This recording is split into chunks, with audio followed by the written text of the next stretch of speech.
dhulbahante hadduu u soo jeesto beeshan esanam waad ogtihiin saacad isku jiri maayaan oo markhaati waxaa ka ah kalshaale cudud iyo ciidan waxay lahaayeen way keeneen maxay kala tageen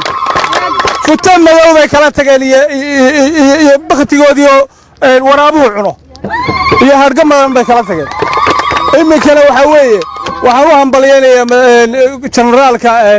jenaraal cabdimadoobe khayr allaha siiyo halganku isu taagay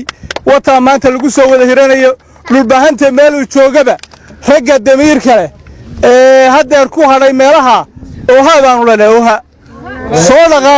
soo dhaqaaqa u kaalaya dalkiinna iyo dadkiinna u kaalaya wallaahi taariikh cusub baa qormaysa qof walibana taariikhda meel buu ka gelayaa kii gulnimo qaataa gulnimadaasaan ku qoraynaa annagu uma baahnin kii dagaalamaya ee dagaalka u soo istaagana